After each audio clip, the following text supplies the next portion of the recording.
I had to leave that hoe alone, she got corona. We can't go on dates no more, so baby, just come over. We can watch some movies and just chill until it's over. I think that corona, baby, is making us closer. Boa noite, pessoal. Meu nome é Daniel e o meu grupo escolheu o neurônio para falar. Eu vou falar então um pouco sobre a função do neurônio, os tipos de neurônio e onde se localiza o neurônio. Os neurônios são células responsáveis pela transmissão dos impulsos nervosos. Os neurônios são constituídos basicamente por três estruturas: um corpo celular, dendritos e axônios.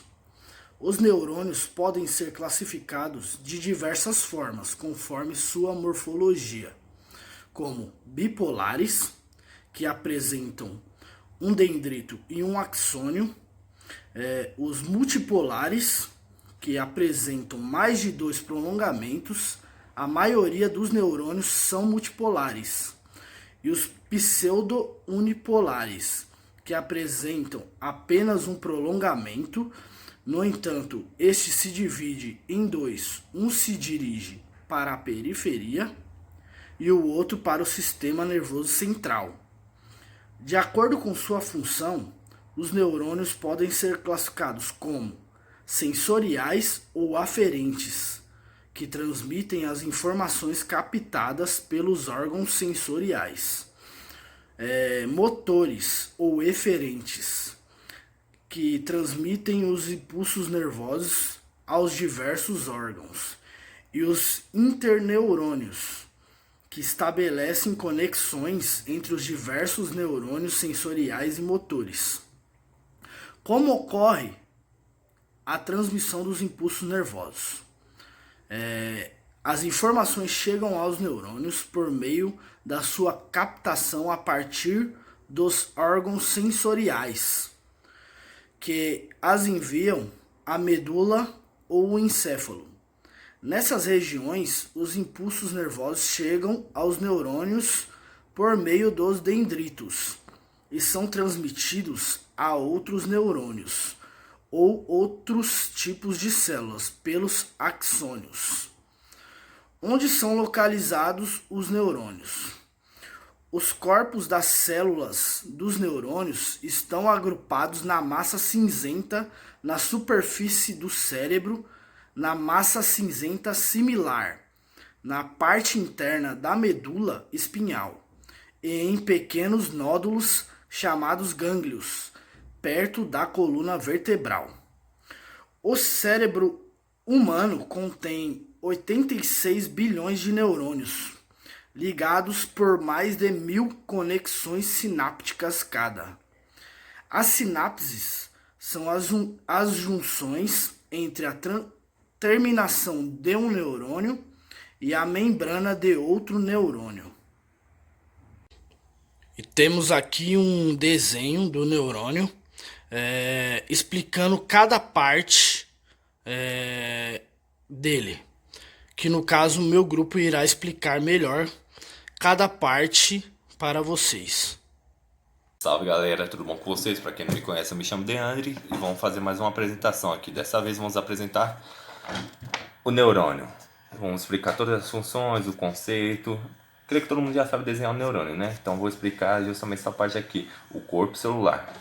Então, o corpo celular do neurônio abriga um núcleo que contém o DNA, que é o material genético da célula. É a região que mantém o neurônio vivo, que é da onde se tem o início do estímulo elétrico que percorre todo esse neurônio, beleza? Percorre todo esse neurônio. É importante salientar que o sistema nervoso central e periférico trabalha à base da eletricidade, e toda essa eletricidade vai ser produzida no corpo celular. Então o objetivo do corpo do neurônio é gerar impulsos elétricos através de uma elevação do axônio, proporcionando os impulsos elétricos para a comunicação entre os neurônios captados pelos dendritos, beleza? Meu nome é Beatriz, faço parte do grupo 5. Nós estamos falando sobre o neurônio e eu vou falar um pouquinho mais especificamente sobre os dendritos.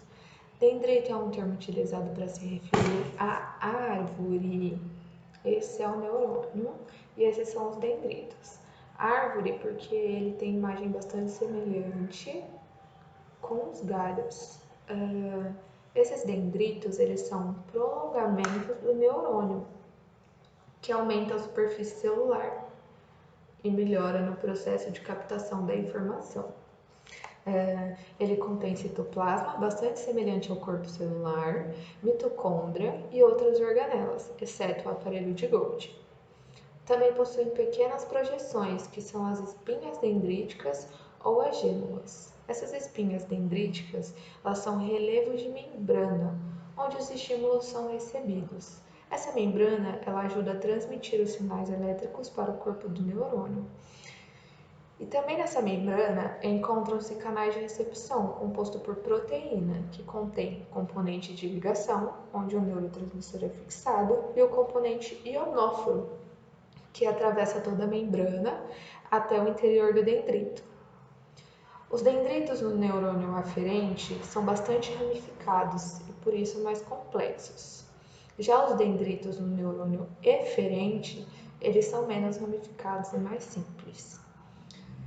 Temos vários tipos de dendritos. No dendrito apical, que surge no ápice do corpo celular, como diz o nome, existe um único e grosso dendrito que se ramifica em suas pontas.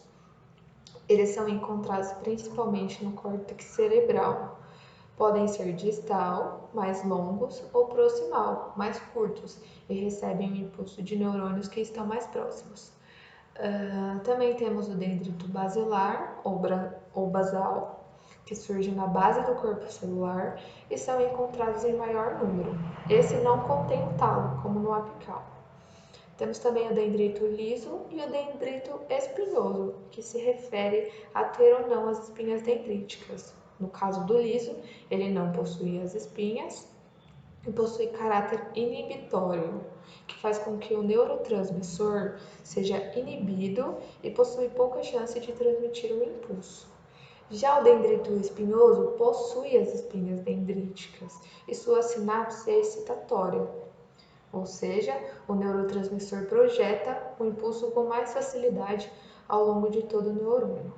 De modo geral, a função do dendrito é responsável por receber, processar e transferir as informações. A informação que é gerada através de estímulos eletroquímicos é recebida pelos dendritos, passa pelo corpo celular, atravessa o axônio e vai para outro neurônio através da sinapse. Na sinapse, encontra-se o fim do neurônio e o começo de outro dendrito, dando continuidade ao ciclo de recebimento de informação. Quanto mais dendritos o neurônio tiver, mais conexões o cérebro é capaz de fazer. Também temos uma curiosidade. Estudos mostram que os dendritos não são estruturas estáticas. Eles têm capacidade de mudar, crescer e encolher ao longo do tempo ou de acordo com estímulos ambientais e químicos, como por exemplo o álcool. Foi comprovado que o álcool ele afeta diretamente no dendrito, fazendo com que ele encolha. Já hábitos como estudar, ler e aprender coisas novas faz com que os dendritos sejam prolongados. E como vimos, os dendritos eles são responsáveis por captar, receber e processar informações. Se esses dendritos encolhem, eles possuem mais dificuldade de realizar esse processo. Portanto, não bebam e estudem bastante. Olá, meu nome é Gilmara, faço parte do grupo 6, juntamente com os meus colegas Beatriz, Daniel, Deandre e Jana. Hoje eu vou falar um pouco sobre a célula de Schwann e a bainha de mielina. A bainha de mielina são chamadas de fibras mielínicas. A sua função é proteger o axônio e também acelerar a velocidade da condução dos fios nervosos. A perda da mielina causa uma grande variedade de sintomas. Se a bainha de mielina, que envolve a fibra nervosa, for lesada, destruída, os impulsos nervosos se tornam cada vez mais lentos ou deixam de ser transmitidos. Essa perda pode provocar curto-circuito. O bloqueio da transmissão nervoso não passa mais. Já no caso da célula de Schwann, aqui ó, é uma célula glial, é tipo uma cola, isolando eletricamente os nervos, assim permitindo a propagação rápida de potenciais de ação. Cada célula de Schwann traz um segmento de axônio, enrolando-se em volta dele mesmo e de si mesmo até 100 vezes. E quando ele se enrola, em volta do axônio, as camadas de membrana, ela fica praticamente em contato uma com a outra, em formas de fatias de cebola. Ó, com os axônios no centro. Sendo assim, olha que interessante. Aqui é o corpo do axônio, a bainha de mielina, célula de Schwann. Ela que faz essa transmissão. Olha que interessante. Nem todas elas têm a bainha de mielina, nem todas elas têm a célula de Schwann. E quando não tem, não é todo neurônio que tem isso. Quando não tem, fica lento, 30 km por hora, mais ou menos. Já com a bainha de mielina, os axônios, tudo perfeitinho, vai mais ou menos 400 km por hora. E é isso que a gente aprendeu, pouca coisa diante da imensidão das coisas que tem dentro desse universo do neurônio. Muito obrigada. Oi gente, tudo bem? Meu nome é Janaína e eu faço parte do grupo 6. O grupo é formado pela Gilmara, pelo Deandre, pelo Daniel e a Beatriz. Hoje eu vim falar um pouquinho sobre o nódulo de Ranvier. E eu vou começar a explicar mais ou menos o que a gente aprendeu em aula para vocês agora. Então, o nódulo de Ranvier, eles são números de interrupções que originam intervalos regulares ao longo do comprimento do axônio. Eles são pequenos nódulos, que são esses daqui, e ocorrem na bainha de mielina, que são essas camadas aqui. Os nódulos de Ranvier, eles são caracterizados por espaços muito pequenininhos. E, especificamente, eles têm uma dimensão micrômetro. Da mesma forma, esses nódulos são expostos à membrana axonal. O líquido extracelular, eles servem também para que o impulso nervoso transmitido entre os neurônios seja transferido com maior velocidade, de maneira saltatória, ou seja, de uma maneira mais rápida. Ou seja, o nódulo de Ranvier, o impulso nervoso viaja através desses nódulos axônios, pulando de nódulo em nódulo, até atingir o núcleo do neurônio. Esse tipo de transmissão permite aumentar a sinapse e resulta numa conexão neural e uma troca de informações muito mais rápida e eficiente. Então, esse é o papel do nódulo de Ranvier. Lembrando também, gente, que eu tenho que falar um pedacinho do terminal axônio. Então, assim, o terminal axônio é toda essa região aqui. É o local onde o axônio entra em contato com os neurônios ou outras células e passa a informação, o impulso nervoso para eles. Ou seja, a região de passagem de impulso nervoso de um neurônio para a célula adjacente chama-se sinapse, que era o que eu estava explicando anteriormente, junto com os nódulos de Ranvier.